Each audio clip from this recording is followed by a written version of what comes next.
La Bible nous demande de nous affectionner aux choses d'en haut et non pas à celles qui sont sur la terre. Mesdames et messieurs, shalom et bienvenue à ce nouveau numéro d'État Grandeur. Nous sommes ensemble avec vous et nous bénissons également les noms de l'Éternel qui ne cesse de nous surprendre favorablement. Dieu qui ne cesse de nous faire du bien, qui ne cesse de nous envoyer ses serviteurs pour nous parler de sa part. Au commencement était la parole. Aujourd'hui, la parole continue. Tout passera, mais la parole de Dieu ne passera jamais. Maman Dorcas peut vous parler. Elle peut glisser un mot qui peut vous réconforter aujourd'hui, mais demain, ça ne sera pas le cas. Mais avec la parole de Dieu, elle est oui et amen. Et lorsqu'elle vient dans votre vie, elle vient transformer, elle vient apporter les changements, elle vient vous apporter la paix et la joie que le monde ne peut vous procurer. À toutes et à tous, shalom, shalom. Il est déjà passé dans ce programme, il n'est plus à présenter, mais ça va faire quand même beaucoup de mois, pour ne pas dire beaucoup d'années, non, beaucoup de mois, qui n'est plus passé dans ce programme. Alors nous avons compris que lorsqu'il vient, c'est parce qu'il a un message. S'il n'a pas de message, ben il ne viendra pas seulement pour vous faire plaisir. Alors aujourd'hui, Dieu a décidé de nous envoyer une parole au travers de son serviteur. Je cite le prophète Jimmy Mbaya, qui est donc le visionnaire, le responsable de l'église Jesus Lifestyle. Je ne sais pas si j'ai massacré ça, Church. J'ai toujours eu du mal pour prononcer ça. Jesus Lifestyle Church. Voilà. Il vient aujourd'hui pour nous parler. Depuis un certain temps, dans les réseaux sociaux, on entend parler de ça. Il y a des affiches, il y a des panneaux par-ci, par-là qui nous parlent des choses d'en haut. Mais aujourd'hui, nous allons comprendre. C'est quoi finalement ces choses d'en haut? Pourquoi les choses d'en haut? Nous qui vivons ici, nous vivons encore ici sur la terre. Nous avons besoin de ces choses de la terre. Lui, il dit non. C'est pas lui, c'est la parole de Dieu. Nous devons d'abord nous affectionner aux choses d'en haut. Bienvenue, prophète. Merci et shalom, maman Dorcas. Tout va bien? Grâce sur grâce. Madame, les bébés? Je vous ai rejoint. Enfin. Vraiment, le prophète a rompu avec tout, hein? Avec les célibats, avec t'es dans la stérilité, t'es pas, en tout cas là, jamais aux astéries. Donc, il est maintenant parent, spirituellement, mais physiquement aussi, parce qu'il a maintenant son enfant à lui, bien qu'il il en a plusieurs ici en République démocratique du Congo et ailleurs, vu que c'est un serviteur de Dieu. Alors, prophète, bienvenue, ça fait longtemps, bienvenue encore dans ta grandeur. Gloire au Seigneur. Il n'y avait pas de message? Je pense que un peu comme le prophète Élie, Dieu lui avait dit va cache-toi, et puis Dieu lui a dit va présente-toi. C'est ça la vie d'un prophète. Okay. Un prophète n'est pas une star, un prophète n'est pas un homme public comme on les insinue dans le Facebook et tous les autres. Un prophète, c'est un homme qui vit d'abord avec Dieu. Okay. Il passe du temps avec Dieu et quand le Seigneur le relâche, il l'envoie pour faire un travail et c'est comme cela. Donc voilà, nous sommes concentrés à l'église, dans notre bergerie et quand le Seigneur nous envoie maintenant passer un message, nous sortons pour le faire. Est-ce qu'on peut acclamer le Seigneur qui nous envoie encore son serviteur aujourd'hui, le prophète Jimmy Mbaya? Comment se porte l'église? Je dirais que le Seigneur est en train vraiment de nous faire beaucoup de bien par sa grâce. Vous avez changé d'adresse, hein? Oui, on a quitté Kasavubu où nous avions effectué 3 années durant. Je me souviens au mois de décembre du mois de janvier, le Seigneur m'a dit par une vision, il m'a dit ton temps à Kasavubu ici est fini. Okay. Alors j'étais là, je suis revenu de la retraite où j'étais, j'ai parlé à l'église, je leur ai dit qu'on doit commencer à s'organiser pour quitter ici. On ne savait pas qu'est-ce qui allait arriver, on ne savait rien du tout, mais on a commencé par la voix de Dieu à s'organiser, on commençait à se cotiser, à se préparer. Et vous savez qu'au mois de mars, on va nous apprendre que l'endroit où nous étions a été vendu. Okay. Et donc l'église n'était pas surprise parce que elle était en train de se préparer plus ou moins 4 mois avant même que cet événement n'arrive. Et par la grâce de Dieu, le Seigneur nous a miraculeusement conduits à Kitambo Magasin. Donc là, nous sommes vraiment au centre. Okay. Donc quand tu es à Kitambo Magasin, tu es arrivé à l'église. Donc sur l'avenue Kasavubu numéro 10, non loin de la Rekwado. Vraiment, c'est juste vraiment là à Kitambo Magasin et c'est là que nous sommes désormais. Mais lorsque vous déménagez comme ça affecte quand même aussi l'église. Il y a quand même les membres qui... Oui et non, parce qu'il y a beaucoup de membres de Kasavubu qui viennent à l'église quand même, il faut dire. C'est une grâce. L'église n'a pas baissé, bizarrement, et plutôt l'église est en train de croître. Et Kitambo nous a très bien reçus. Il y a plusieurs personnes de Kitambo, de ma campagne, tous ceux qui sont aux alentours qui sont en train de venir, ils découvrent. Et on est en train de vivre une très bonne dynamique à Kitambo. Gloire et je rends grâce à Dieu pour ça. Gloire à Dieu. On acclame encore pour Dieu. On ne va pas se lasser de le faire. Ben, on l'acclame parce que c'est une façon pour nous de lui dire merci, merci, merci pour tout ce qu'il est en train de faire au sein de son église parce que c'est son œuvre à lui, donc il en prend soin. Il n'y a pas mieux que ça. Il est prophète, il est également adorateur, il est également chanteur. Écrivain aussi, prophète? Ouais. Combien de livres déjà? En cours. Il y a plus ou moins 3 ou 4 livres qui vont sortir très très vite. Et nous sommes vraiment en cours et j'étais en train de vouloir lancer le premier en 2020. Le Seigneur m'a dit stop, arrête. Et moi, je fonctionne comme cela. Okay. Et j'étais avec toute mon équipe. On était en train de travailler sur le livre.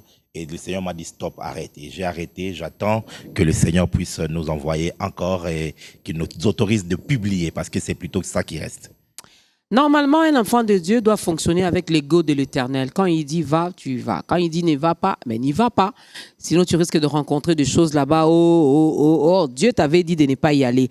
Alors, on va commencer par les tout premiers cantiques avant que je ne dévoile notre thème. D'ailleurs, je l'ai déjà fait d'une manière indiscrète, n'est-ce pas? Alors, on découvre le tout premier cantique avec l'homme de Dieu, le prophète Jimmy Mbaya. Et après, on va attaquer notre thème d'aujourd'hui.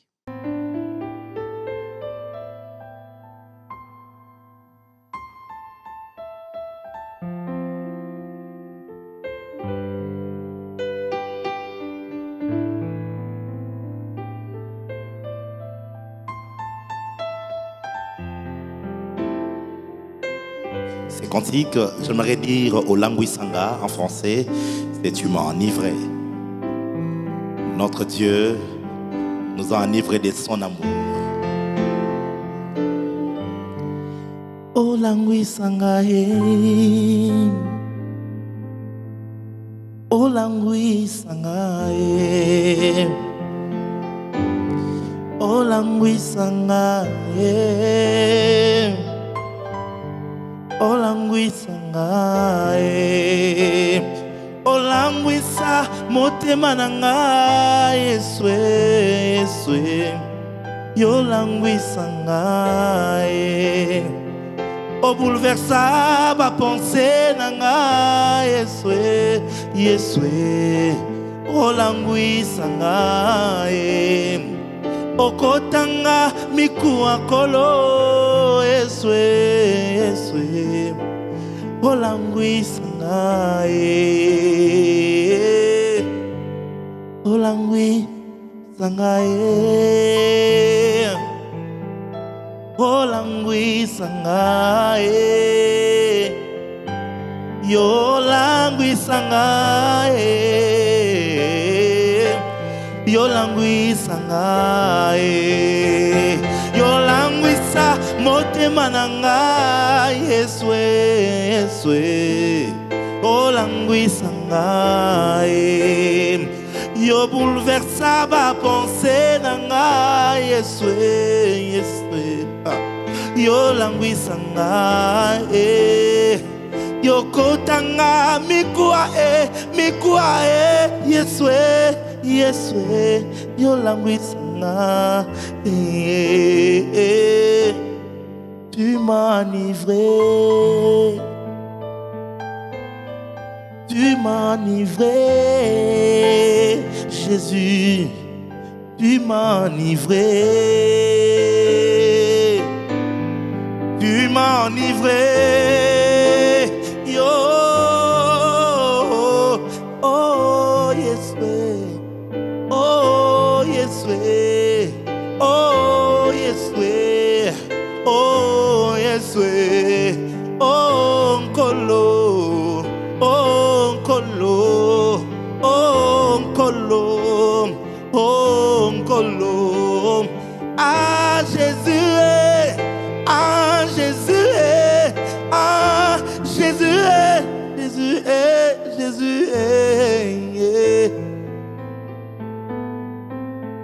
Ananana mashata liala la bahato de be ekeriene de beatia. Danana mama mama rodobo shitene neveha kaliale sa via la ha. Je t'aime Seigneur parce que tu m'as aimé le premier. Tu m'as enivré. Tu m'as enivré. Tu m'as enivré. Tu m'as enivré. Yo, mo susute alinganga lokola yo. Mo susute akufelanga lokola yo. Ya ya yo languisanga. Yo languisanga. Yo languisanga. Yo languisanga. Yeah.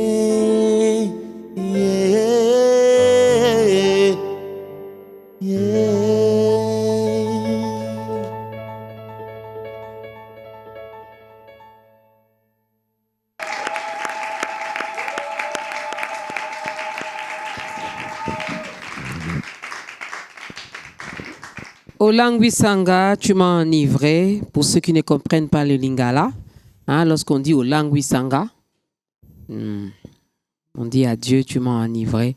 Il nous a enivrés de son amour. Il nous a enivrés de sa présence. Et la Bible nous dit, ne vous enivrez pas du vin, ça sera de la débauche, mais soyez remplis du Saint-Esprit, n'est-ce pas? Alors, je veux rapidement demander aux auditeurs, demander aux téléspectateurs, demander aux internautes, demander à toutes les personnes qui ont la grâce de nous suivre, de suivre ce nouveau numéro d'État Grandeur avec le prophète Jimmy Mbaya. Prenez votre calepin, votre agenda, je ne sais pas comment vous appelez ça, votre bloc-notes. Prenez votre stylo et à côté de vous, votre Bible. Parce que tout ce que nous allons dire ici, nous allons le puiser dans la Bible. L'homme de Dieu est là pour nous parler des choses d'en haut. Les choses d'en haut, c'est ça notre thème. Et comme texte de référence, nous sommes dans Colossiens chapitre 3. Juste le premier verset, quand vous commencez, c'est là où on nous parle des choses d'en haut. Mais dans la Bible aussi, il y a d'autres passages bibliques qui nous parlent des choses d'en haut. Prophète, pourquoi nous parler des choses d'en haut? Parce que lorsque nous naissons de notre Père et de notre mère, nous naissons de la terre. Nous héritons du péché d'Adam, nous sommes séparés d'avec Dieu et nous naissons comme étant morts spirituellement. Ça veut dire, quiconque est né d'une femme et d'un homme, il naît étant mort spirituellement et donc séparé de Dieu, qui qu'il soit pauvre, qu'il soit riche, qu'il soit intellectuel, qu'il soit une personne qui n'a pas d'instruction. Et peu importe la race. Peu importe la race, qu'il soit noir, blanc, jaune. Si tu es né d'un homme et d'une femme, tu nais pécheur et séparé de Dieu. Et tu nais d'une naissance terrestre. Mais maintenant, lorsque tu reçois Jésus-Christ comme Seigneur et Sauveur, tu nais de nouveau. Mais cette naissance-là n'est plus une naissance terrestre, elle devient une naissance céleste. Okay. Voilà pourquoi la Bible dit, si donc vous êtes ressuscité d'avec Christ, recherchez donc les choses d'en haut. Pourquoi? Parce que désormais, le ciel devient votre origine. Le ciel devient votre pays d'habitation. Le ciel devient votre nouveau monde dans lequel vous êtes né. Et donc, il faut chercher à connaître ce monde afin de vivre ce monde-là. Et donc, rechercher les choses d'en haut est pour tout celui qui naît de Dieu et qui est enfant de Dieu. Waouh! Donc, si tu es né de nouveau, si tu es né de Dieu, si tu es enfant de Dieu, il faut chercher les choses d'en haut. Mais Jésus-Christ, lui, nous demande de chercher premièrement le royaume des cieux. Est-ce la même chose ou il y a une différence? Exactement. Ça veut dire le royaume que Jésus-Christ a apporté sur la terre n'est pas un royaume terrestre. Voyez-vous, Pilate lui a même parlé en lui disant es-tu donc le roi des Juifs? Parce que c'était l'une des accusations politiques qu'on lui avait adressées. Et on disait de lui que pour au fait inciter un peu le Romain à s'intéresser au cas Jésus, il fallait qu'on montre que Jésus était un danger pour le royaume, pour l'empire romain de l'époque. Et on a donc accusé de s'autoproclamer roi des Juifs. Or, il y avait déjà un roi pour le Juif qui était au fait sous la direction de Rome. Alors Pilate, qui était gouverneur de l'empire romain représentant la Rome en Israël, il lui pose la question en disant es-tu le roi des Juifs? Et écoutez la réponse du Seigneur, il leur dit mon royaume n'est pas de cette terre. Jésus n'est ni pas qu'il a un royaume, Jésus n'est ni pas qu'il est roi, mais il dit simplement que mon royaume n'est pas de cette terre, elle n'est pas de ces Ion, ça veut dire c'est de ce cosmos, de ce système solaire. Ce royaume est un royaume spirituel et qui est céleste. Et dans ses enseignements, Jésus nous dit, ne cherchez pas. Vous savez, c'est même, je dirais ça avec beaucoup de souffrance, le problème avec l'Église aujourd'hui. Les messages qui sont prêchés, ce sont des messages qui rattachent les chrétiens à la terre.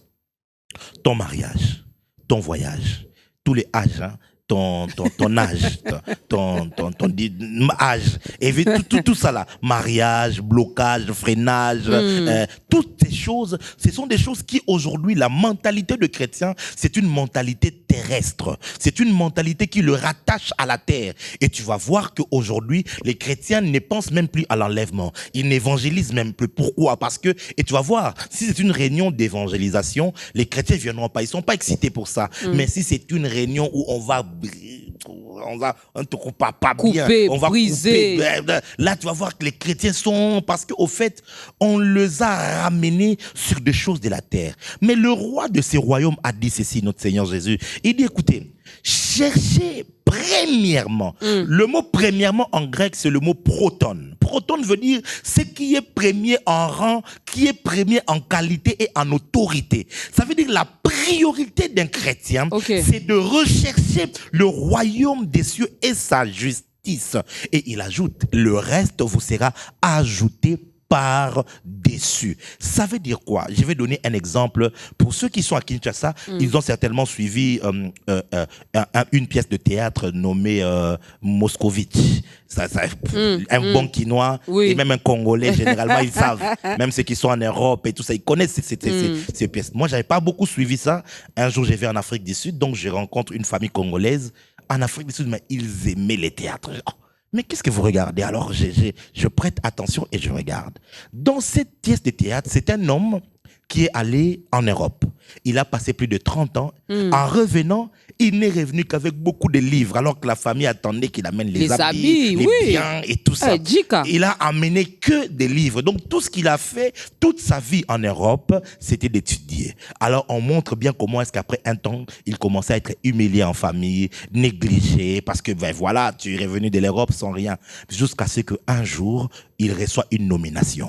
Dès lors qu'il est nominé, à cet instant-là, il n'a pas acheté une voiture. On lui a donné une voiture, on lui a donné une maison, on lui a donné une escorte. C'est exactement ce que Jésus est en train de dire. Lorsque tu découvres le royaume, tu commences à vivre le royaume, toutes les choses de la terre, tu ne vas pas le chercher. Ce sont ces choses-là qui vont te chercher parce que Dieu va te les ajouter. Mais aujourd'hui, l'Église a inversé les rôles parce que maintenant, nous cherchons les choses de la terre et nous négligeons les choses du ciel. Voilà pourquoi je suis venu avec ces messages pour dire, recherchez donc les choses d'en haut si vous êtes ressuscité avec Christ. On va parler de ces choses d'en haut, mais restons encore ici sur la terre, même si Jésus a dit que nous sommes avec lui dans les lieux célestes, mais restons encore ici. restons encore ici. Toutes les choses dont vous avez énumérées, prophète, est-ce mal de les avoir? Est-ce mal de les chercher? Jésus a dit, cherchons premièrement le royaume des cieux, mais le reste nous sera donné par-dessus. L'Église aujourd'hui commence à mettre beaucoup plus l'accent sur ces choses parce que l'Église a compris que les brebis que nous sommes, nous avons besoin de ces choses-là. Le prophète qui va nous dire aujourd'hui, les gens sont toujours derrière le mariage, il est marié. Vous savez, maman Dorcas, depuis maintenant plus de 10 ans, plus, ça fait beaucoup d'années, où je me suis résolu à mettre le Seigneur Jésus-Christ face à sa propre parole. Ok. Vous savez, Jésus, quand vous lisez le livre de Matthieu, Matthieu le présente comme étant le roi, le Messie qui devait venir pour sauver la race juive d'abord, mais aussi toute la terre. Matthieu le présente auprès des Juifs. Et tous les enseignements de Jésus tournaient autour du royaume, pour la plupart dans les livres de Matthieu. Le royaume des cieux est comme, le royaume des cieux est comme. Et dans Matthieu, Jésus dit quelque chose de fort. Il dit, ne vous inquiétez de rien. Ne vous inquiétez de rien. Il dit à un moment, il dit, votre Père, il sait de quoi vous avez besoin. Il dit, pensez-vous que vos inquiétudes ajouteront même un iota dans votre vie? Pensez-vous cela? Il dit, regardez les oiseaux du ciel, regardez les herbes du champ, voyez-vous, le lys qui est dans les champs. Il dit qu'il ne fait rien, mais il dit même Salomon dans toute sa richesse n'a pas été vêtu comme l'Éternel vêtit ses lys. Voyez-vous, quand tu suis un tel discours, tu te poses la question, ce monsieur est un démagogue ou il dit réellement la vérité? Voyez-vous, or nous savons qu'il s'est présenté comme étant le chemin, la vérité et la vie. Donc pour moi, en tant que chrétien, je suis conscient, je suis même pas convaincu, je suis au-delà de la conviction, tu cherches un autre mot. Je crois en la parole du Seigneur Jésus-Christ. Et quand il dit chercher premièrement le royaume, ça ne veut pas dire qu'il minimise tous les autres, mais il veut simplement placer la règle de priorité. Ça veut dire la priorité d'un chrétien, ce n'est pas de s'inquiéter pour les choses de ce monde. Lorsque vous viendrez aux 7 jours de gloire, je vais expliquer que ce monde dans lequel nous vivons est un monde de ténèbres. C'est même ça qu'on appelle le monde des ténèbres. Nous, on pense que le monde des ténèbres, le monde des ténèbres, c'est le diable, l'enfer, ainsi de suite. Non, ce monde dans lequel nous sommes, c'est même ça le monde de ténèbres. Pourquoi? Parce que, au fait, c'est un monde qui est régi, qui est influencé, qui est gouverné par le système que le diable fait. Vous savez, quand vous suivez les délivrances, on va, allez, Yonani, moi c'est Satan. Satan ne possède pas les corps. Ça peut choquer quelqu'un. Satan ne possède pas le corps. Satan n'est pas un démon. Satan est un esprit, c'est un ange. Ok? C'est un ange et dans Ézéchiel, on parle de lui comme étant un chérubin. Les anges ont leur propre corps. Les chérubins, ils ont leur propre corps. D'ailleurs, on les décrit plusieurs fois que les chérubins avaient 6 ailes ou d'autres avaient 4 ailes et ainsi de suite. Ils avaient des yeux partout. Satan est un chérubin, c'est un ange. Vous voyez, il ne possède pas le corps. Et qu'est-ce que le diable donc fait? Mais il peut changer des formes. Ça, c'est une autre chose. Ce sont les démons qui possèdent les corps. Ce ne sont pas les anges. Les anges ne possèdent pas les corps. Mais les démons, eux, ils possèdent les corps parce qu'ils ont une autre nature. Ce sont des esprits qui n'ont plus de corps. C'est comme ça qu'ils ont besoin d'une maison où habiter, un centre d'opération. Mais les anges, non. Parce que eux, ils ont leur propre corps. Alors, regardez maintenant. Le diable ne cherche pas à posséder ton corps. Le diable cherche à établir un système qui va contrôler ta pensée. Voilà pourquoi Satan contrôle le système politique, le système économique, le système éducatif, le système religieux. Le diable contrôle tous ces systèmes-là, là où ses pensées sont émises. Et alors, tout celui qui est dans le monde, il est sous l'influence du malin. Il est sous l'influence de ces systèmes-là. Maintenant, Jésus vient et il dit non. Vous, je vous mets à part. Cherchez le royaume. Comprenez ma pensée, comprenez ma volonté, comprenez mon système, ayez mon pouvoir, alors vous allez commencer à dominer sur le monde. Parce que ce n'est pas vous qui allez chercher le monde, mais ce sera le monde qui viendra vers vous parce que vous aurez au fait un royaume à votre disposition. C'est là même le mystère du royaume des cieux et même la puissance du royaume. Et le diable s'est battu pour infiltrer l'église afin que ces messages ne soient pas connus, afin que les enfants de Dieu ne soient pas en contact avec cette vérité. Parce que imagine que 1 million de chrétiens au Congo se donnent à rechercher le royaume. Le diable sera en danger. Il sera en danger. Et il le sait bien. Voilà pourquoi il faut distraire, chercher ceci, chercher cela. Et les enfants de Dieu sont distraits. Ils sont distraits. Entre-temps, il faut se préparer à l'enlèvement. Entre-temps, il faut grandir en esprit. Entre-temps, il faut connaître le Seigneur. Entre-temps, il faut avoir son caractère et sa nature. Mais beaucoup de chrétiens ne les font pas. Et du coup, le jour de l'enlèvement, plusieurs seront surpris parce qu'ils n'auront pas été préparés pour ce jour-là. Ça craint, ça fait peur. Ça fait peur. Avec tout ce que vous venez de dire, prophète Jimmy Mbaya, dois-je conclure que le malin a réussi finalement, puisqu'il a même infiltré l'église, puisqu'il nous a amené la distraction. Au lieu de chercher le royaume, nous, nos yeux sont tournés vers ce que nous allons manger, ce que nous allons boire, qu'est-ce que nous allons utiliser pour couvrir nos corps. Non seulement ça, il a amené également la haine dans l'église, il a amené la jalousie. Oh God. On commence à s'entretuer, nous, enfants de Dieu. Dois-je conclure qu'il a réussi finalement son coup? Vous savez, Apocalypse nous peint une scène assez extraordinaire du Seigneur Jésus-Christ. Jean est dans l'île de Patmos. Il est en exil. Il était à Éphèse, il prêchait l'évangile, il avait beaucoup de miracles, là où il prenait même soin de la mère de Jésus, la mère Marie, et tout, à Éphèse. Et finalement, on lui a créé des problèmes et on l'a arrêté. La puissance là qui guérit le malade était où? La puissance qui ressuscitait les morts était où? Où était Jésus qui avait dit « Je serai avec vous jusqu'à la fin du monde » Il était où? On l'amène à Patmos. Il semble même, selon certains théologiens et certains historiens, qu'on lui a troué les yeux. Quelle catastrophe! Un oint de Dieu qui était connu. Si c'était aujourd'hui, il avait des millions de followers sur Facebook, sur Instagram, sur Twitter. Un homme puissant. Dans ses croisades, il y avait des miracles. Mais on l'a arrêté. Dieu n'a rien fait. On l'a amené en exil. Dieu n'a rien fait. On l'a troué les yeux. Dieu n'a rien fait. Et non seulement ça, les chrétiens étaient emprisonnés. Les chrétiens étaient malmenés par les Juifs et par les Romains. C'était dur. Physiquement parlant, quand tu regardes, tu dis, c'est le chaos. Mais Jésus vient à lui dans une vision. Et il lui dit qu'il est celui qui marche au milieu de 7 chandeliers d'or. Et le 7 chandeliers d'or, c'était les 7 églises d'Asie mineure. Au fait, Jésus était en train de lui dire ceci, que malgré que vous, physiquement, vous voyez la persécution, ma présence est tellement présente dans mon église.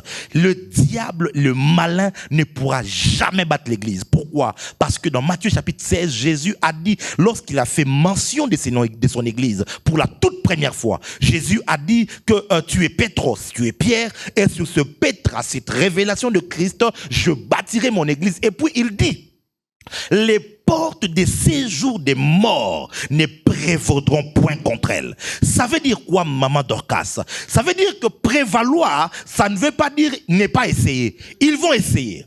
Ils vont combattre. À un moment donné, vous aurez l'impression qu'ils ont de l'avantage. Mais Christ a dit, malgré qu'ils vont combattre, ils vous feront la guerre, mais ils ne vous vaincront jamais. Ça veut dire que le malin n'a pas vaincu. Le malin n'a pas l'avantage. Vous savez, mes frères, ma maman Dorcas, et vous tous qui me suivez, Matthieu chapitre 25, Jésus est en train de donner une parabole de 10 vierges. Il dit que 10 vierges sont parties et tous 5 étaient sages, d'autres folles. Bref, elles étaient toutes endormies.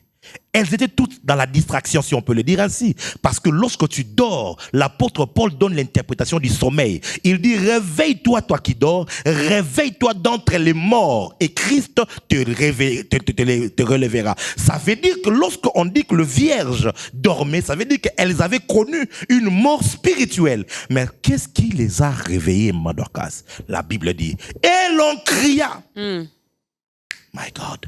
Au milieu de la nuit.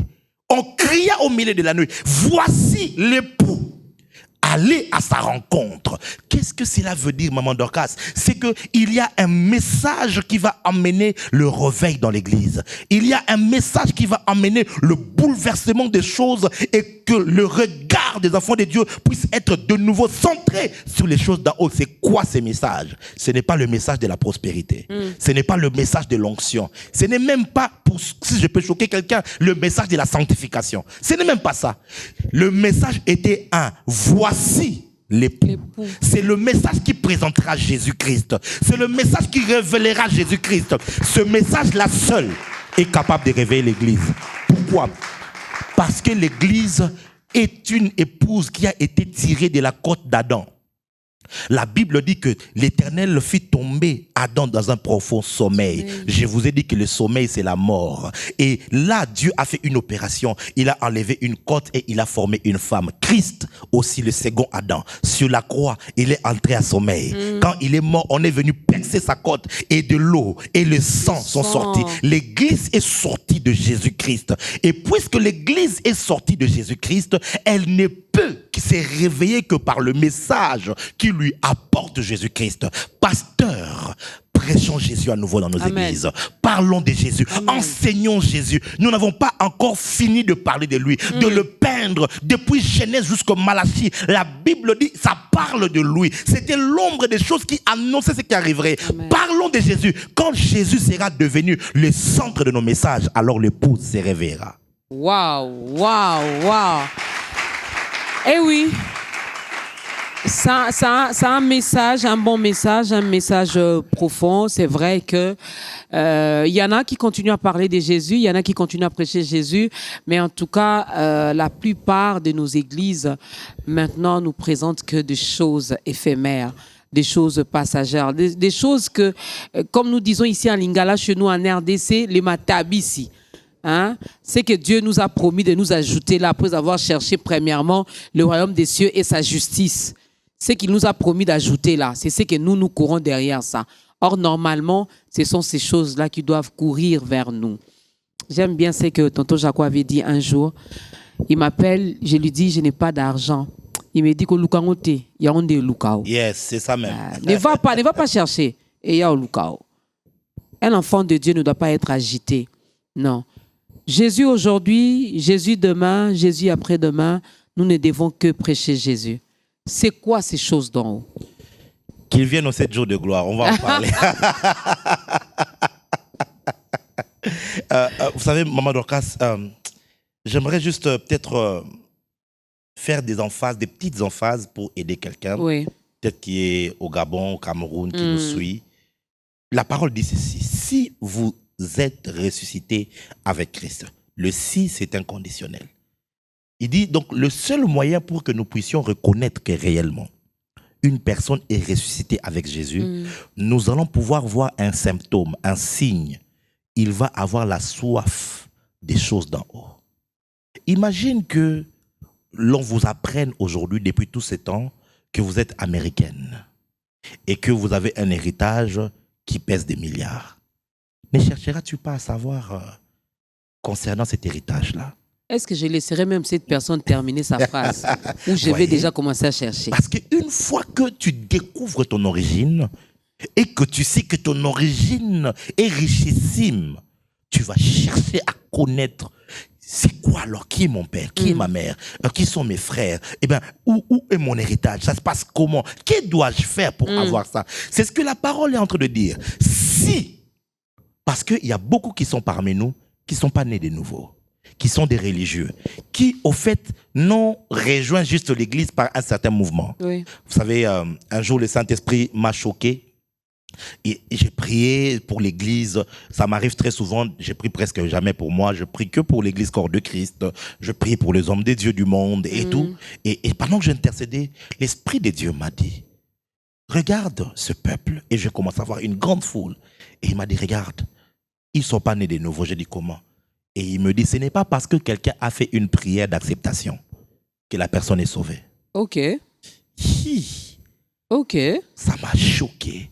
Et il m'emmène dans 1 Corinthiens chapitre 15, versets 1, 2 et 3. L'apôtre Paul est en train de dire que, voilà, l'évangile que je vous ai prêché, par lequel vous avez cru, par lequel vous avez persévéré et tout, par lequel vous êtes sauvés, si du moins vous la gardez telle que je vous l'ai enseignée. Et l'Esprit de Dieu me dira que ce qui sauve, ce n'est pas la prière d'acceptation, c'est la foi en l'évangile. Okay. Alors, il y a des prédicateurs qui nous prêchent, quand vous prêchez, arrêtez avec le péché. Et qu'on s'élève, on dit, c'est ça l'évangile. C'est pas ça l'évangile. Non, toi, Dieu va te bénir. Je vois Dieu t'élever et tout. Alors, c'est ça l'évangile. C'est pas ça l'évangile. Okay. C'est quoi l'évangile? L'évangile, l'apôtre Paul le définit dans 1 Corinthiens chapitre 15, versets 1, 2, 3. Il dit maintenant, voilà ce que je vous ai prêché, que Christ était mort, il a été enseveli et qu'il a été ressuscité. Amen. Et je vais vous donner une définition de l'évangile. L'évangile, c'est prêcher Christ, c'est-à-dire sa mort, son ensevelissement et sa résurrection. C'est la foi en cet évangile-là qui apporte l'évangile, qui apporte le salut. Donc, est-ce que, Maman Dorcas, le jour de la Pentecôte, quelle prière les gens ont fait pour être sauvés? Pierre les a dit, dites après moi, derrière moi, Coloïs. Non, il les a prêchés Jésus. Pendant qu'ils prêchaient, l'Esprit du Seigneur faisait un travail et leur cœur a commencé à brûler. Ils ont dit, homme frère, que devons-nous faire pour être sauvés? Il leur a dit, repentez-vous, croyez en Jésus, soyez baptisés au nom du Seigneur Jésus-Christ et vous allez être sauvés. C'est comme cela qui s'est produit le salut. C'est en ayant la foi en l'évangile. Mais le problème, c'est que beaucoup n'ont pas écouté l'évangile. Beaucoup n'ont pas entendu l'évangile. Aujourd'hui, c'est plutôt autre chose qui est prêché. On prêche 3 choses pour bien vivre dans la vie, pour réussir. Et puis le premier, c'est, écoutez bien, le premier, c'est peut-être être sérieux. Le deuxième, c'est travailler dur. Et puis le troisième, il faut recevoir Jésus comme Seigneur et Sauveur. Ok. Donc si je reçois Jésus, je vais réussir dans la vie. Ok, je reçois Jésus et je vais réussir dans la vie. Une année, je ne réussis pas. 2 ans, je ne réussis pas. 3 ans, je suis fatigué. Je vais rentrer dans le monde parce que je me dis, on m'avait menti, on m'avait dit que je réussirais. Et donc, voilà, beaucoup de gens sont venus en Jésus et à Jésus pour de mauvaises raisons. Ils n'ont pas entendu la bonne nouvelle. La bonne nouvelle, c'est que l'homme est séparé de Dieu et il est condamné à l'enfer. Il est condamné au feu éternel. Lorsque tu meurs, tu iras dans un lieu de souffrance éternelle. Il n'y aura point de retour pour toi. Mais seulement Dieu a tellement aimé le monde qu'il a envoyé son Fils unique. Il a été sur la terre, dans son pays en Israël. Il a fait des miracles, il a prêché et ce peuple-là arrêté, ce peuple-là crucifié alors qu'il était innocent. C'est qu'il ne savait pas, c'est que Jésus-Christ était l'agneau pascal qui devait être présenté pour la rémission de péchés. Lorsque seulement tu entends cela et que tu places ta foi, en ce Jésus-là. Tu places ta foi et que tu crois qu'il est le Fils de Dieu. Que tu crois qu'il est le Messie qui est venu pour ton salut. Lorsque tu mets ta foi en lui, en cet instant-là même, tu es sauvé. C'est ça l'évangile que les gens doivent entendre. Lorsqu'ils l'entendent, alors ils sont sauvés. Alors l'apôtre dit, si vous êtes ressuscité avec Jésus, parce qu'il y a ce qu'on appelle la loi de l'identification. Sur la croix, Jésus-Christ n'était pas seul. Jésus-Christ était la sémence. Jésus a dit, si une sémence ne tombe à terre, ne meurt, elle ne peut se multiplier. Donc, c'est un mystère. Il faut venir au 7 jours de gloire, vraiment. Voilà. La même sémence qui tombe, Maman Dorcas, si la mangue, tu prends ta mangue, mukokolia manga, tu le plantes à terre, et que le mukokolia manga, ça sort, est-ce qu'elle est séparée du noyau? Non. Si ça sort et que ça fait des fruits, n'est-ce pas que les fruits-là, c'est la continuité de la vie de ce noyau qui était tombé. En réalité, lorsque Jésus était à la croix, nous étions avec lui. Lorsque Jésus est mort à la croix, nous sommes morts avec lui.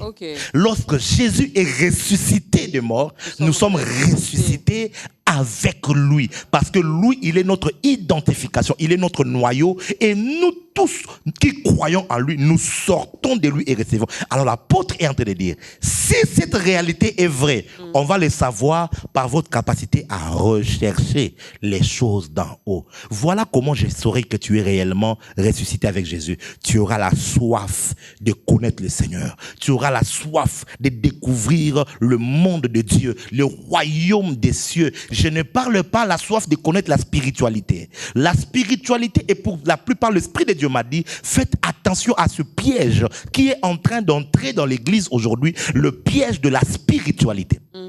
Parce que la spiritualité touche à l'universalité. C'est l'homme qui cherche à découvrir et à faire les expériences du monde spirituel. Or, nous ne cherchons pas la spiritualité. Nous cherchons le royaume des cieux. Nous cherchons les choses d'en haut. Là, on précise même, là où Christ est assis à la droite du Père. Ça veut dire que notre direction est connue. On ne va pas chercher n'importe quoi, un principe cosmique, un principe spirituel pareil. Non, Nous cherchons les choses d'en haut, là où Christ est assis à la droite du Père. Voilà un tout petit peu ce qui doit motiver le chrétien, ce qui doit être la soif, le centre de recherche du chrétien. Et si tu trouves ça, il n'y a aucun diable qui pourra te bloquer. Il n'y a aucune puissance qui te mettra à terre. Parce que tu commenceras à vivre avec une loi supérieure à la loi de ce monde. Il est possible de vivre une vie supérieure à la vie de ce monde ici. Une vie qui est épargnée de la maladie. Une vie qui est épargnée même de la pauvreté. Une vie qui est épargnée, mais seulement c'est lorsque tu commenceras à vivre la vie du royaume des cieux sur la terre. Voilà pourquoi Jésus a dit, lorsque vous priez, dites, notre Père qui est aux cieux, que ton nom soit sanctifié, que ton règne vienne, ça vienne d'en haut, et que ta volonté d'en haut soit faite sur la terre comme elle est faite au ciel. Lorsque tu recherches les choses d'en haut, tu commenceras à vivre la volonté de Dieu sur la terre comme au ciel. Waouh! Waouh! Au ciel, il y a une volonté. Et c'est cette volonté-là que nous voulons qu'elle s'accomplisse également dans nos vies ici sur la terre. Alors, il faudra commencer à chercher d'abord, c'est quoi la volonté qui est en haut? Si tu comprends, si tu saisis ces choses-là, tu verras que tu vivras sans problème. On va prendre la deuxième chanson, mais je pose quand même cette question, vous allez répondre après. Mais finalement, puisque... Jésus nous a sauvés, il nous a rachetés, il nous a libérés. Il nous a laissés sur la terre pour que nous puissions continuer l'œuvre, pour que l'évangile soit prêché, pour que les âmes soient sauvées. Donc, une chrétienne qui nous suit en ce moment, un chrétien, un enfant de Dieu, un fils, une fille de Dieu, peut se dire aussi que je cherche seulement le royaume des cieux, que je continue à prêcher la bonne nouvelle, comme Jésus nous a demandé de le faire, d'aller et de faire de toutes les nations ses disciples. Le reste, si quelqu'un, un frère vient là pour me demander des mariages, moi, c'est les choses d'en haut. Oh, avoir des enfants, les choses d'en haut, surtout que le salut est individuel. Oh, le travail, les choses d'en haut, vu que Dieu nous rémunère aussi. Vous allez répondre à ça après cette chanson.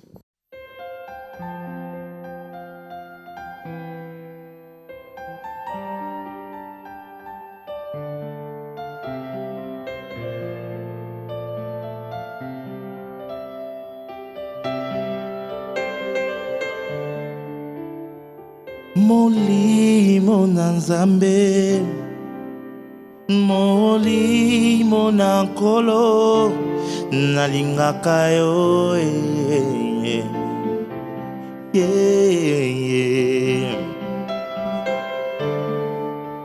memanga epai ya papa, molimo na Nzambe, nalingaka yo ngaye.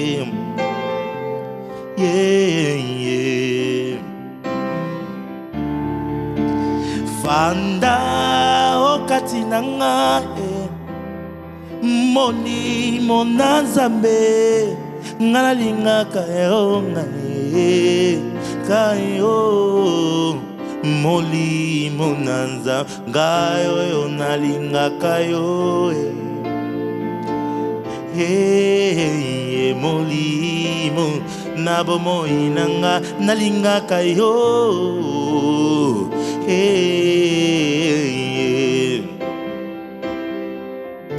ce n'est ni par la force ni par la puissance molimo na Nzambe nalingaka yo ngaye ngayo.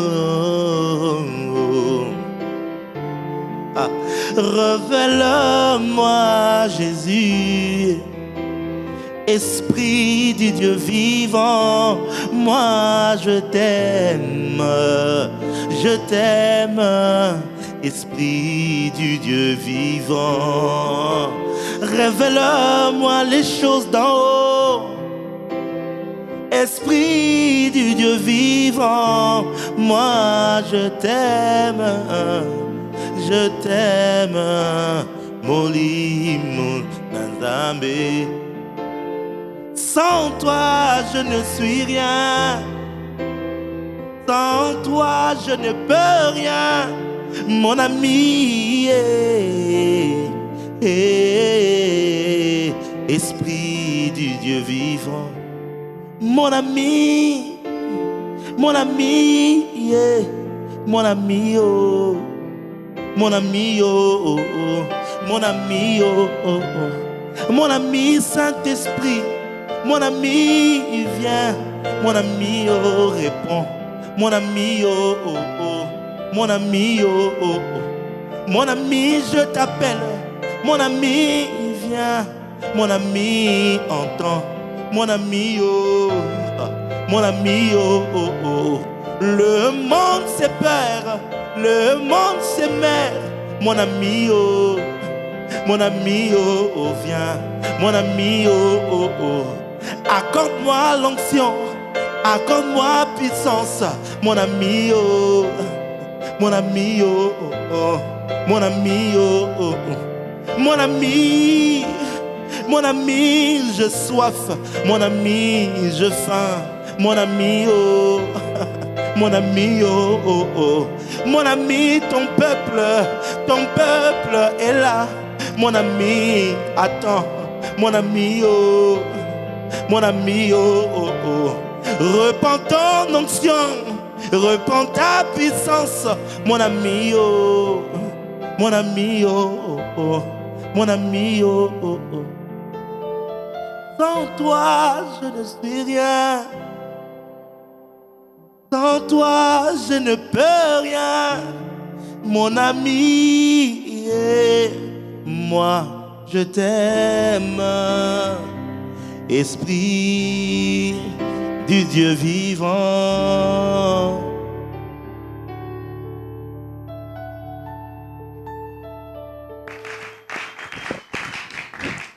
Un meilleur ami, un bon confident, un bon conseiller, un bon coach, un bon manager, un bon patron, un bon tout ce que tu veux, ben c'est le Saint-Esprit, c'est le Saint-Esprit. Alors, fais de lui ton ami, tu verras que tu ne vivras plus dans la confusion, dans le doute, tu vas plus te laisser distraire par qui que ce soit. Les choses d'en haut, prophète, on ne va plus se marier, on ne va plus faire des enfants, on ne va plus travailler. Ben, on va seulement commencer à évangéliser et à chercher les choses d'en haut et à attendre l'enlèvement. Tu sais, Maman Dorcas, il y a une chose extraordinaire, c'est que dans les jardins d'Éden, il y avait un élément céleste sur la terre. C'était l'arbre de vie. C'était un élément céleste. Dans Apocalypse chapitre 2, Jésus dit, celui qui vaincra, je lui donnerai l'arbre de vie qui est en Éden, dans le paradis des dieux. Voyez-vous, ça veut dire que l'arbre de vie, c'était un élément du paradis de Dieu, mais qui était sur la terre. Et en Éden, Dieu a donné une femme. En Éden, l'homme travaillait. En fait, il travaillait dans le ciel sur la terre. C'est ça, au fait, que là où Dieu veut nous emmener. Je donne un exemple. Imaginons que quelqu'un est dans la sorcellerie. Ok, il est contrôlé, il est influencé depuis un monde quelconque. Mais il vit sur la terre avec les gens, il mange avec vous, il fait tout ce que vous faites. Mais lui, il sait que tout ce que je fais, je le fais au nom de là où je suis. J'allais dire exactement ça, mais au fait, le principe est presque le même. Nous sommes sur la terre, nous sommes dans le monde, mais nous ne sommes pas de ces mondes. Rechercher les choses d'en haut, c'est simplement, lorsque tu les comprends, tu les découvres, tu prends cette puissance et tu deviens donc le sel de la terre et la lumière du monde. Tu vas commencer à influencer le monde afin d'imposer le règne de Christ sur la terre, en amenant la lumière de Christ sur la terre. Ça veut dire, quand tu vas te marier, tu ne vas pas te marier pour satisfaire ton ego, pour dire voilà, les gens ont vu que je me suis marié. Non, tu vas te marier parce que le mariage est la volonté de Dieu. Lorsque tu vas travailler parce que le travail et la volonté de Dieu. Et même quand j'y vais avec le principe, les valeurs du royaume, l'excellence, la loyauté, l'honnêteté. En principe, on devrait trouver le meilleur fonctionnaire, que ce soit les chrétiens. Les chrétiens devraient être le meilleur fonctionnaire, le meilleur avocat, le meilleur médecin, le meilleur politique, les meilleurs ministres, le meilleur député. Mais le problème, c'est que les gens n'ont pas cherché les choses d'en haut. Et donc, quand ils ont eu les choses de la terre, les choses de la terre les ont éloignés de Dieu. Mais si tu trouves les choses d'en haut, quand Dieu t'enverra dans les choses de la terre, tu n'iras pas pour être influencé, mais tu iras pour influencer. Ah, les choses d'en haut. Vous ne voulez même pas les énumérer ici. Ces choses d'en haut. Énumérez même 2, hein. Comme ça, le reste, vous gardez pour les 7 jours de gloire. Commençons déjà par le salut. Le salut, c'est les choses d'en haut. Okay. Oui. C'est le plus grand miracle, c'est le plus grand mystère. Parce que maman Dorcas, on connaît ton père, on connaît ta mère, mais désormais tu dis tu es enfant de Dieu. Il t'a eu comment? Par quel miracle? Par quel mécanisme? Durant les 7 jours de gloire, je vais vous révéler comment la grossesse était entrée pour que tu puisses naître d'en haut.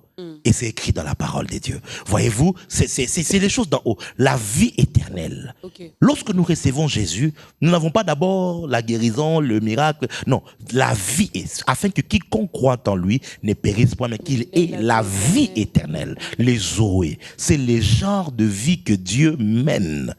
Je dirais encore mieux, c'est le genre de vie que Dieu aurait mené sur la terre s'il avait marché sur la terre.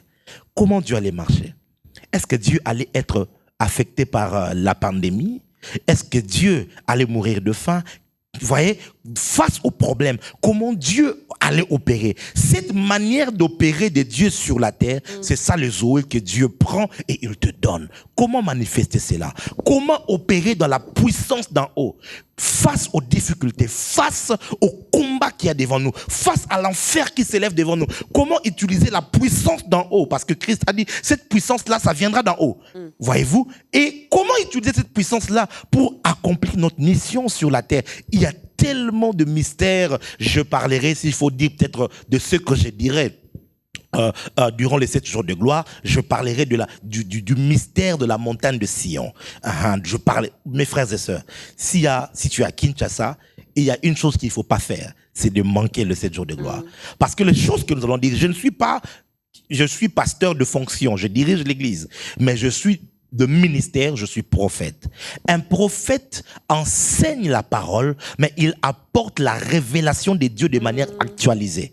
Et je vais vous dire des choses, peut-être que tu as déjà entendu, mais que tu entendras avec le son de la trompette, avec l'oreille prophétique. Okay. Ça sera extraordinaire. Je parlerai sur la puissance de siècles à venir. Ce sont des choses d'en haut, des mystères que Dieu a cachés. Car la Bible dit, ce sont des choses que l'œil n'a point vues, que l'oreille n'a point entendues. Des choses que Dieu, qui n'est pas montées dans le cœur de l'homme, que Dieu a gardées, a réservées pour ceux qui l'aiment. Tu aimes Dieu, alors viens prendre part aux choses que Dieu a réservées pour toi.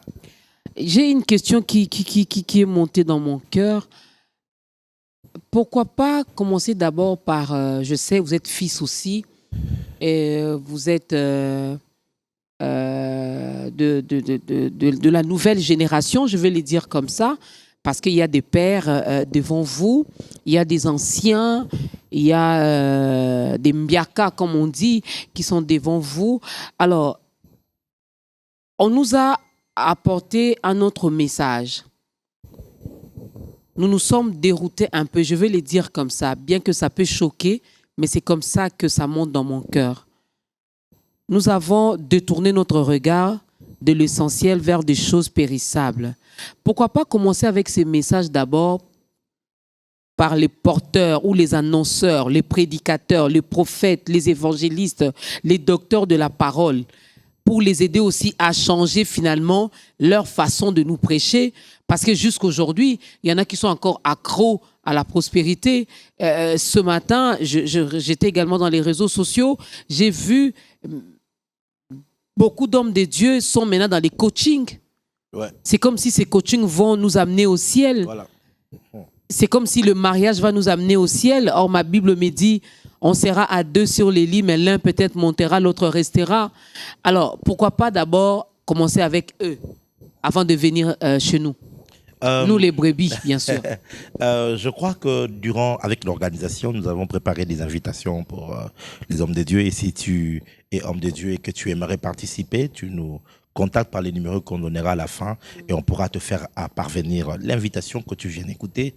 Les messages seront placés sur YouTube et sur les réseaux sociaux afin que plusieurs autres personnes puissent écouter. Vous savez, quand on parle de corps du Christ, c'était un corps mystique. Maintenant, quand on doit commencer à parler organisation, telle organisation, l'Église est tellement, voilà, c'est maintenant des clans. Si tu côtoies celui-ci, ça veut dire que tu deviens ennemi à ceux-ci. Vous aussi, vous êtes dans ça. C'est extraordinaire. Non, moi, je suis dans mon coin. Vous côtoyez tout le monde. Je suis dans mon coin. Vraiment. Vous côtoyez tout le monde. Je ne sais pas dire. J'ai vu quand même certains hommes de Dieu venir prêcher chez vous. Ouais, par la grâce de Dieu, on essaye de faire. En fait, ça devient compliqué. Ça ne devrait pas être ainsi. Ça ne devrait pas être ainsi, mais malheureusement, nous sommes sur la terre. Nous sommes confrontés même aux limites des humains. Oui. Selon, voilà, et ce sont des choses que je n'approuve pas parce que l'Église de Christ est un et indivisible. Lorsque l'apôtre Paul parle du corps, il dit même que dans le corps, il y a des parties de honte. Essayez de réfléchir sur ça, les parties de honte. Comment expliquer? Si on vous voit déshabillé et tout, ça serait une honte. Parce qu'il y a dans votre corps des parties de honte qu'il faut absolument couvrir. Mais c'est dans votre corps. Il y a des parties qui sentent mauvais dans notre corps, mais nous les protégeons. Nous mettons des barricades et tout, c'est le corps et on n'a pas honte de cela dans le sens où si tu le portes chaque jour, tu sors, tu ne dis pas je vais couper ça parce que c'est une partie des hontes. Tu vis avec. Voyez-vous, c'est comme ça que le corps du Christ devait être. Un frère peut tomber, un frère peut vraiment avoir une mauvaise réputation, un frère peut vraiment faire des choses honteuses, mais ça reste un membre du corps du Christ. Parce qu'à la fin, c'est Christ qui nous séparera. C'est pas nous, voyez-vous. Mais voilà, c'est maintenant, nous, on est purs, on est des saints, on ne côtoie pas ceci. Eux, là, ils ont des mauvaises réputations. On te voit même faire une photo Heureusement que Jésus était venu pour des gens comme nous. Voilà. Et on te voit faire une photo avec « baby ». Oh non, non, non, non, non, non. Ça ne devrait pas être ainsi. Et c'est avec beaucoup de peine que je dis cela. Et notre chair ne doit pas être une tribune pour juger les autres frères. Ça ne devrait pas être ainsi. Notre chair doit être plutôt un hôpital dans lequel nous soignons les frères. Quelqu'un a dit l'Église est la seule armée qui abat ses propres soldats. Lorsqu'un soldat tombe, on ne devrait pas le tuer. On devrait l'entourer. On devrait l'évacuer, le protéger, malheureusement. Même si le soldat a l'art de tomber à tout moment. mais écoutez, on l'aide à se relever, il tombe encore. On l'aide encore à se relever, il tombe. Ce soldat. Le juste tombe cette fois. Non, c'est que nous sommes dans une guerre. Oui. Et cette guerre est acharnée. On a un ennemi qui ne nous aime pas. On a un ennemi qui nous veut mourir, qui nous veut échouer notre mission sur la terre.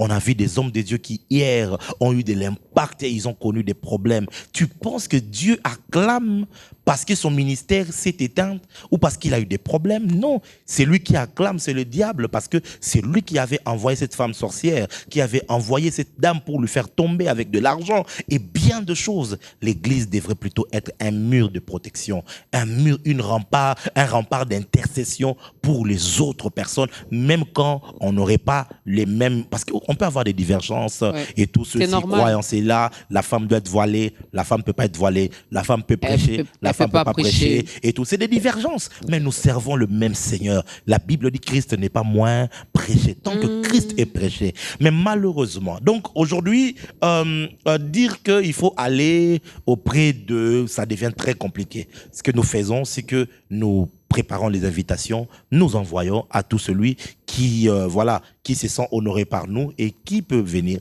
Ceux qui viendront, ils prendront part à cela et Dieu fera le reste du travail. Et comme l'homme de Dieu a dit, de toutes les façons, le message sera également sur les réseaux sociaux.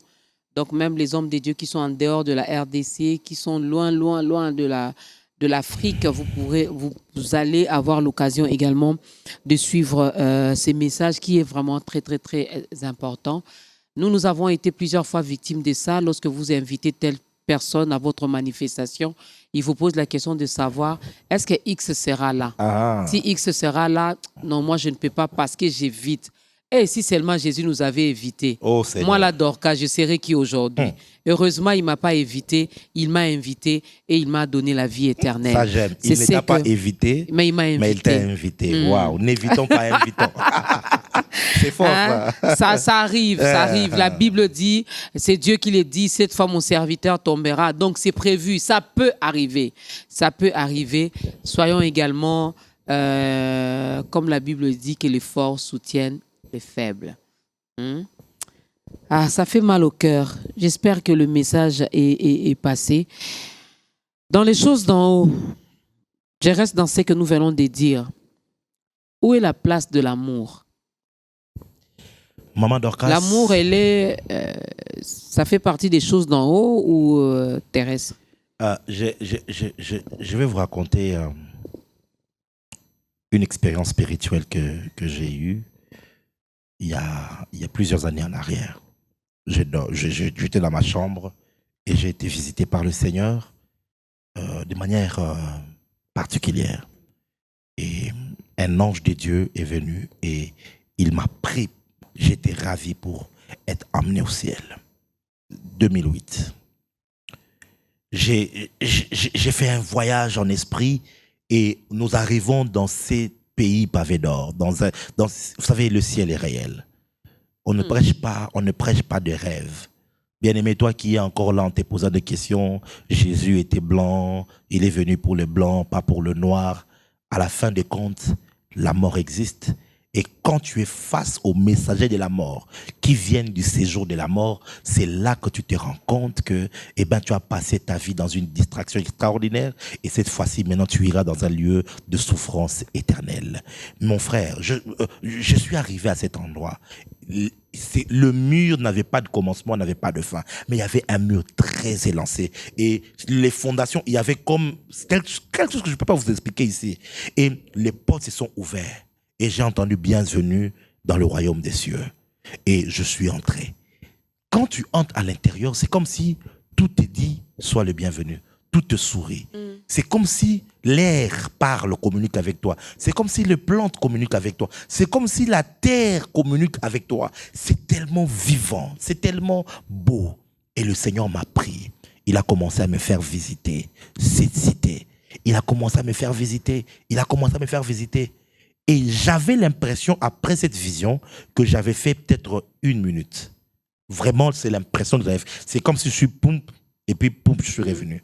Mais quand je suis revenu, 4 heures venaient de s'écouler. C'est une expérience, c'était parmi l'une des premières expériences qui m'avait traumatisé extraordinaire parce que je ne dormais pas. Donc j'étais juste dans ma chambre et puis poum, j'ai vu un ange venir et puis il a pris mon esprit. J'étais ravi en esprit. Et quand j'ai fini de faire la visite, qui était guidée par le Seigneur Jésus lui-même, il me ramène à la porte. Il me dit, tout ce que tu as vu, scelle-les dans ton esprit pour un temps opportun. Ce qui fait que à chaque fois que je parle des choses d'en haut, l'Esprit de Dieu me donne l'autorisation de glisser peut-être 1 ou 2 vérités des choses que j'ai vues là-bas. Il me dit, scelle-les dans ton esprit. Mais il ajoute, mais va dire à mes serviteurs qui sont sur la terre, le secret de la puissance. Moi, je pensais qu'il allait dire la prière, la sanctification, le jeûne, la soumission. Il va me dire, le secret de la puissance, c'est l'amour. C'est l'amour. C'est l'amour.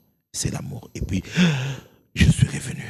J'avais la tension qui était montée, j'avais la fièvre, je suis tombé malade. J'ai pleuré pendant des jours et des jours. C'est pour répondre à ta question. Il n'y a pas de royaume des cieux sans amour. Il n'y a pas de chrétienté sans amour. Il n'y a pas Dieu sans amour. Car notre Dieu est la personnification même de l'amour. Dieu ne possède pas l'amour. Il est amour. Tout en lui est amour. Tout le ciel est amour. Quand tu entres au ciel, tu ne te sens pas jugé. Tu ne te sens pas condamné. Tu ne te sens pas rejeté. Tu te sens accepté. Tu te sens valorisé. Tu te sens aimé. Pourquoi? Parce que le soleil qui est dans le ciel, c'est le soleil de la justice. Et c'est lui-même, il respire l'amour. Ses rayons sont les rayons d'amour. Et lorsque un enfant de Dieu entre dans le monde ou dans la réalité de l'amour, il commence à briller briller comme le soleil. Parce que dans le monde spirituel, celui qui a l'amour, il rayonne. Les chrétiens sont devenus faibles, moribondes, attaqués par des démons, oppressés même par la maladie et par des problèmes, parce que nous avons enlevé ce qui fait notre force. Notre force, regardez, notre Seigneur Jésus-Christ était sur la croix après avoir subi le pire des injustices. Mais sur la croix, qu'est-ce qu'il a dit? Père, pardonne-leur, car ils ne savent pas ce qu'ils ont fait. Voyez-vous, parce que l'amour supporte tout, elle pardonne tout. Le jour où j'ai lu 1 Corinthiens 13, avec le Saint-Esprit, j'ai lisé ça depuis l'écoute d'hymne et tout. Mais ce jour-là, j'ai ouvert ma Bible. Quand j'ai fini de lire, j'ai commencé à pleurer. J'ai dit, Seigneur, je n'ai pas l'amour.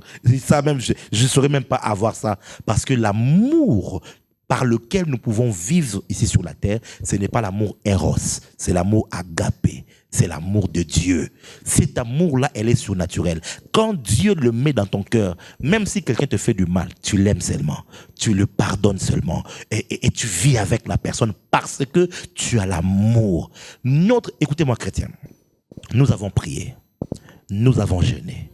Nous sommes allés à la montagne. Nous avons chassé. Nous avons chassé. Nous avons condamné. Nous avons ligoté. Nous avons lié. Nous avons enchaîné. Nous avons enflammé. Maintenant, nous devons aimer. Wow. Aimons.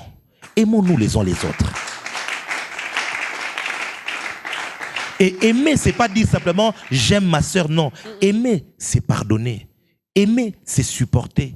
Aimer, ce n'est pas dire du mal de l'autre. Aimer, c'est aussi te soutenir lorsque tu es faible. Aimer, c'est prier d'abord pour toi lorsque j'apprends une mauvaise chose te concernant.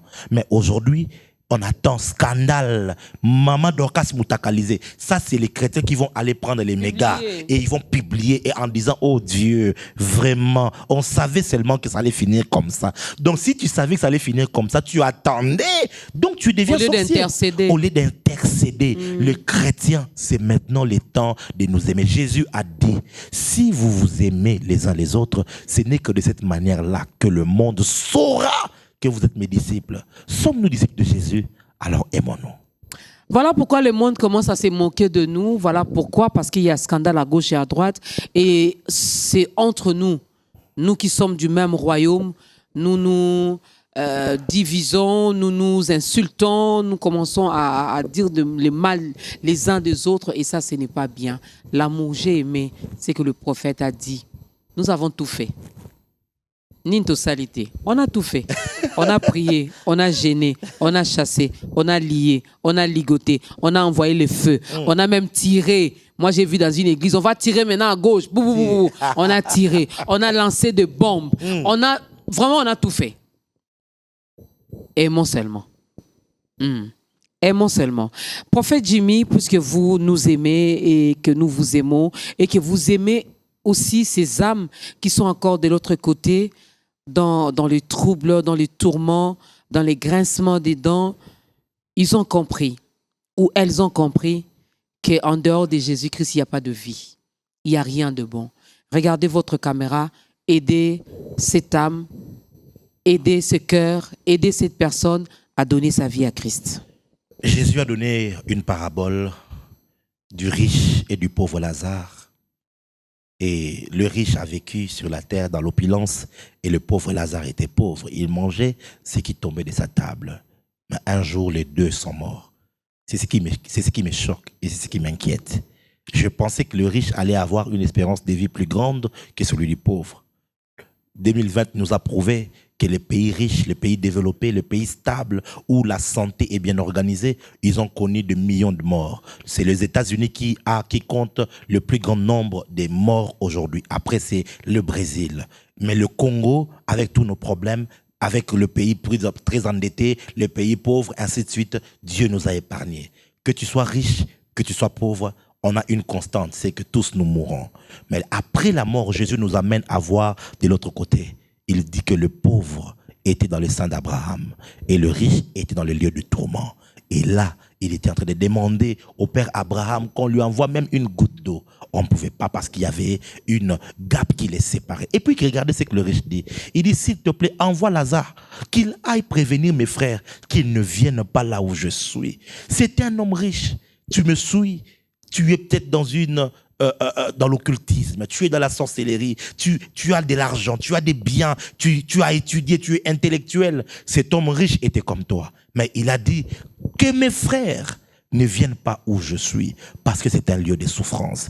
Et Jésus leur a dit, ils ont Moïse, ils ont les prophètes, et bien qu'ils les écoutent. Dieu a envoyé l'un d'eux aujourd'hui qui te prêche, pour te dire, la mort n'est pas la fin. Il y a une vie après la mort, à un endroit, soit un endroit de misère, ou c'est un endroit de paix et de joie. Mais la décision d'où tu seras après ta mort, tu la prends ici sur la terre et tu la prends maintenant. C'est quoi cette décision? C'est simplement de croire que Jésus-Christ est mort pour toi, de croire que Jésus-Christ est le Fils de Dieu et d'accepter de mettre ta foi en lui et de suivre la voie de Jésus-Christ. De cette manière-là, tu pourras être sauvé.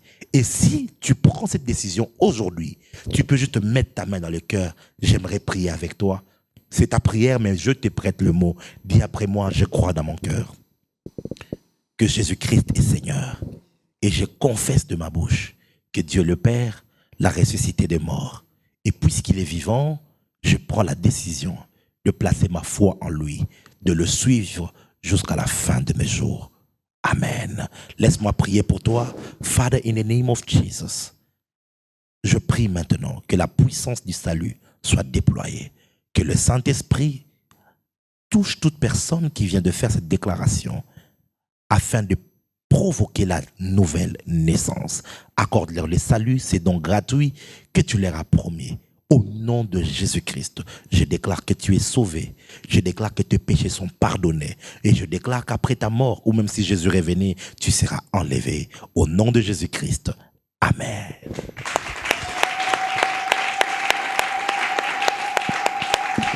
Ces acclamations, ces cris de joie, c'est une façon pour nous de te souhaiter bienvenue, bienvenue, bienvenue dans la grande famille des enfants de Dieu.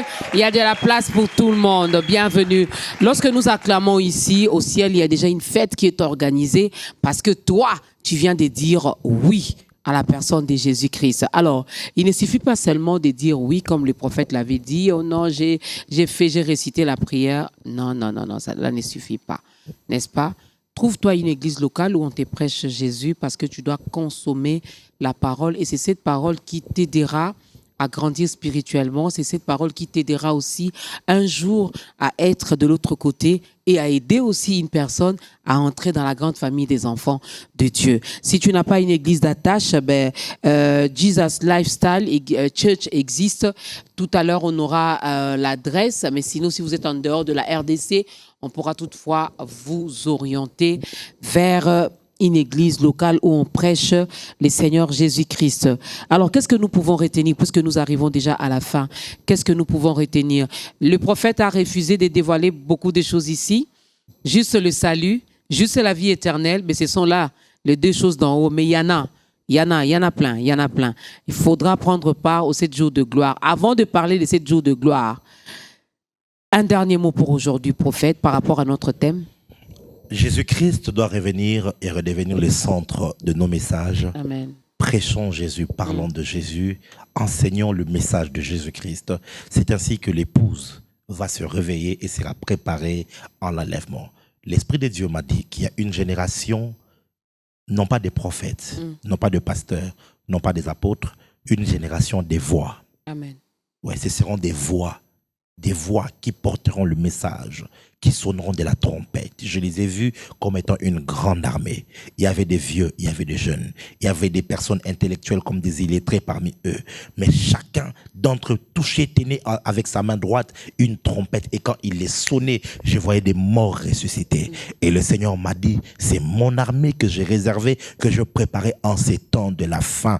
Et ce seront des voix, des personnes qui ne chercheront pas des positionnements, des personnes qui ne chercheront pas des titres. Ce seront des hommes qui seront remplis et revêtus de l'Esprit, envoyés par le Seigneur Jésus-Christ, et ils prêcheront Jésus, ils parleront en son nom et ils seront accompagnés des signes et des prodiges. C'est eux que Dieu va sélectionner à ces temps de la fin et par eux, l'Église va connaître le dernier réveil de ces temps de la fin. Bien-aimé, toi qui me suis, sache que Jésus-Christ est en train de revenir et c'est très imminent. Je t'assure, c'est très imminent. Nous ne sommes plus au temps de la fin, nous sommes à la dernière heure du temps de la fin. Nous sommes vraiment à la fin du temps de la fin. Jésus-Christ est en train de revenir. Ce n'est plus le temps de blaguer. Tu cherches le mariage, c'est bien. Tu cherches le voyage, c'est bien. Tu cherches à t'enrichir, c'est bien. Mais préparer le ciel, préparer ton enlèvement, c'est encore mieux. Alors c'est le temps pour toi de revenir à Dieu, toi qui es allé loin. C'est le temps pour toi de te reconsacrer à Dieu, toi qui es loin. C'est le temps pour toi de rechercher les choses d'en haut. Amen, amen, amen. Donnez-nous les dates, les lieux, l'heure. Vous serez le seul orateur ou il y aura d'autres orateurs? Waouh, gloire au Seigneur. Il a plu à Dieu que depuis maintenant 3 ans déjà, on a tenu 3 éditions de 7 jours de gloire. C'est une vision que nous avons reçue de la part du Saint-Esprit, que chaque année, à la fin de l'année, que nous organisions ces moments de gloire où nous parlerons essentiellement des choses d'en haut. Et parce qu'à la fin de l'année, tout le monde planifie, tout le monde cherche les choses d'en bas. Et nous avons choisi qu'à la fin de l'année, nous puissions parler des choses d'en haut. Et donc, en cette année, ce sera la 4e édition des 7 jours de gloire. Ça sera du 25 décembre au 31 décembre. Donc, à partir du 25, nous commençons les 7 jours de gloire à 16h juste. Donc, nous serons à la JLC de 16h juste à 20h. Et là, on va célébrer Dieu. Nous allons pouvoir écouter la parole, prendre part à la prière, nous prierons pour les malades, déclarer sur le peuple de Dieu, libérer des paroles prophétiques, surtout impacter les serviteurs, servants de Dieu dans la puissance afin que l'armée qui va s'élever soit une armée qui travaillera dans la puissance. C'est pour qui? C'est pour tous les Congolais, c'est pour tous les enfants de Dieu, c'est pour tous les étrangers. Il y a des gens qui prennent les avions, ils viennent des États-Unis, de la France, de la Belgique, de la Côte d'Ivoire. Ils viennent, d'autres sont déjà à Kinshasa, ils se préparent pour être présents. Et donc, toi qui nous suis, tu es au Cameroun, tu es au Bénin, tu es en France, tu es aux États-Unis. Tu peux toi aussi te dire, voilà, je ne vais pas fêter Noël là-bas, je vais être à Kinshasa exclusivement pour les 7 jours de gloire. Du 25 au 31 décembre, de 16h juste à 20h juste. Et je serai le seul orateur durant les 7 jours. Je vais prêcher, je vais parler. Durant toute l'année, on fait venir beaucoup de serviteurs dans l'église. Et 7 jours de gloire, c'est l'activité où moi-même, en tant que prophète, je vais parler prophétiquement au peuple de Dieu. Tu es malade. Tu as des problèmes. Tu as besoin de voir la main de Dieu. Tu doutes des prophètes. Tu dis, voilà, ce sont des aventuriers. Certainement, on leur donne des informations. Il dit, viens avec soif et avec foi. Je crois que le Seigneur Jésus-Christ est le même hier, aujourd'hui et éternellement. Il te touchera, il te parlera. Mais surtout, viens avec la soif d'écouter la parole.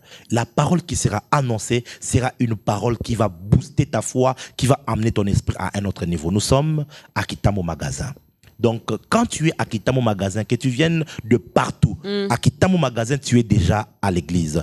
Alors, nous sommes sur l'avenue Kasavubu. L'avenue Kasavubu, c'est le boulevard, ou disons le petit macadam qui va de Magasin à Pasma Campagne, Bandal, qui jusque vers Victoire. Donc, voilà. C'est ça l'avenue. Donc, nous sommes juste au début. Donc, nous sommes sur l'avenue Kasavubu, numéro 10, non loin de l'arrêt Quado, et la référence c'est l'hôpital clinique du moment qui est juste là, nous sommes dans la parcelle. Donc tu es à Kinshasa, tu es à Brazzaville, peu importe où tu es, 7 jours de gloire c'est pour toi. Pour tous ceux qui veulent peut-être nous contacter, oui. Tu es serviteur de Dieu, je vais donner mon numéro personnel par lequel vous pourrez m'avoir, c'est le plus 243 903 667 704. Je répète, plus 243 903 667 704. Le deuxième numéro, c'est le numéro du bureau de l'église. C'est le plus 243 82 70 533 20. Je répète, plus 243 82 533 plutôt 82 70 533 20, 70 ou 70 533 20. Voilà là toutes les informations concernant les 7 jours de gloire et l'Église. Merci beaucoup, prophète Jimmy. C'était un réel plaisir, un grand honneur de vous recevoir encore dans ce programme d'État Grandeur. Le rendez-vous est fixé, mesdames et messieurs, du 25 au 31 décembre de cette année. Venez, clôturons l'année en beauté et dans la présence des dieux. Venez et célébrons Dieu ensemble. Venez et vivons ensemble les 7 jours de gloire. Chacun de nous aura sa portion parce qu'une chose est sûre, donc Dieu a prévu des choses pour chacun de nous en cette fin de l'année. Alors ta part à toi, moi je ne l'aurai pas. Et toi non plus, tu n'auras pas ma part. Donc il ne faut pas rater ce rendez-vous du 25 au 31 de 16h à 20h au sein de l'église JLC. Donc à Kitambo sur l'avenue Kassavubu numéro 10. Référence arrêt Kwado, vous demandez seulement l'église du prophète Jimmy Mbaya. Bisous à Zalaka Bongo. Dans l'église à Maman Dorcas. L'église en Zambie. Merci beaucoup, prophète. Merci à toute la grande équipe qui vous a donc accompagné. Ça n'est fini pour aujourd'hui. Un grand merci à la grande équipe d'État Grandeur. Mesdames et messieurs, portez-vous bien. Portez-vous bien. Peut-être que c'est la dernière émission de cette année 2021. Portez-vous bien. Et nous laissons tout entre les mains de Dieu pour l'année 2022. Bon Dieu de programme sur B1. Père, nous te rendons grâce pour B1. Nous te rendons grâce pour ta grandeur. Nous te rendons grâce pour 2021. Car ce qui est fait ici, c'est toi qui nous rends capables de le faire. Nous te disons merci pour toutes les âmes gagnées en 2021, pour toutes les vies transformées, pour toutes les destinées impactées. Nous te disons merci pour toutes les vies encouragées à te servir et à te suivre. Mais aussi merci pour tous les serviteurs qui ont défilé cette année ici à B1 dans ta grandeur. Père, j'aimerais prier afin que tu te souviennes de tous ceux qui travaillent dans cette émission. Père, souviens-toi d'eux et bénis les Seigneurs. Car alors qu'ils te servent, les uns ne sont pas vus. D'ailleurs, plusieurs d'entre eux, on ne les voit pas. Mais ils travaillent de manière acharnée pour que ce travail puisse aller de l'avant. Je te prie, Père, que le ciel soit ouvert sur eux et que la bénédiction soit manifestée sur eux. Je veux que tu puisses regarder en leur direction et que tu puisses résoudre leurs problèmes. Que tu puisses les visiter chacun afin que chacun d'entre eux puisse déclarer et témoigner ta grandeur. Nous te bénissons pour 2022 et nous disons que ta grandeur 2022 sera encore plus glorieux. Nous déclarons que 2022 sera une année où nous vivrons du jamais vécu, Seigneur, où tu feras encore de plus grandes choses avec eux. Tu enverras de plus grands partenaires, Seigneur. Et je prophétise qu'en 2022, Seigneur, ta grandeur sera prise en charge. Des sponsors importants viendront, Seigneur. Une grande prise en charge viendra au nom de Jésus-Christ de Nazareth. Merci de donner à chacun un témoignage. Et je déclare qu'aucun d'entre eux ne périra. Aucun d'entre eux ne sera malade. Aucun d'entre eux ne sera invalide. Les fléaux qui touchent les gens en cette fin d'année, eux, ils seront épargnés. Au nom de Jésus-Christ, nous disons Amen.